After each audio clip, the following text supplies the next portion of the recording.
Good morning mga boss. Good morning guys. Ito may nadaanan tayo dito, vehicle accident. Dito kasi yung mabilis ang mga sakyan dito. Ito pangalawang beses ko na ito nadaanan at may aksidente. Yung jeep mo natanggal yung gulong.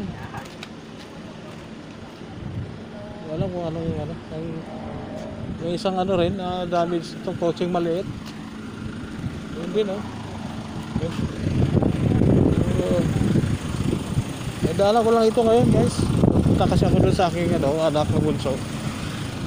Ito kasi dinadaanan ko ang shortcut. Hindi ko alam kung paano ba nangyari ito wasak din yung kotse yung maliit Crossing naman to, mabilis naman nila Oo nga eh. Slow mo.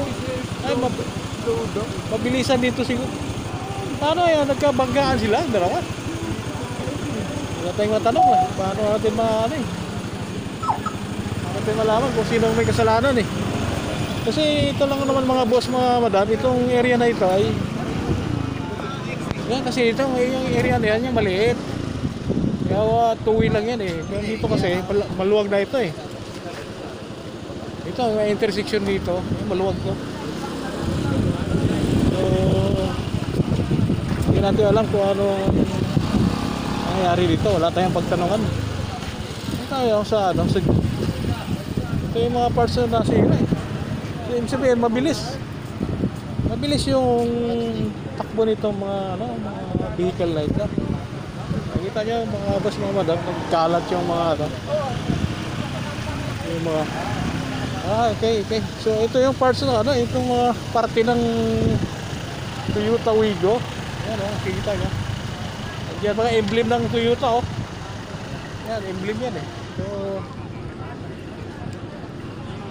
ko lang kung itong jeep na siguro mabilis yung ikot niya kasi nakaabot dito pumasok sa gutter yung maaaring so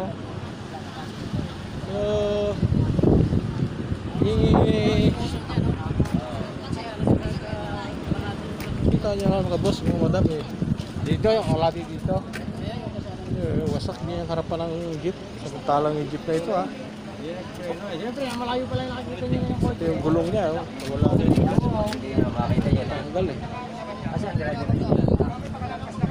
okay, so yun lang muna, i-update ko na lang kayo mga boss, mga madam. Wala tayong pagtanungan, so magmahabol tayo ng oras din. Okay, so let's go. Nag-aantay na yung aking bunsong anak. So Walang mga upuan tong namin hindi kami nakasya. may ambulansya namang dumating. Nakakagyo ko lang kung anong ang kalagayan ng driver ng Wigo na Toyota saka yung sa jet. So hanggang doon lang ating ginagawa mga boss, mga madam. Nadaanan lang kasi natin dito sa may bypass road. Ito na yung connecting to Gentry. From Gentry to Tansa na ito. Okay. Let's go. Ingat lang tayo mga boss, mga madam.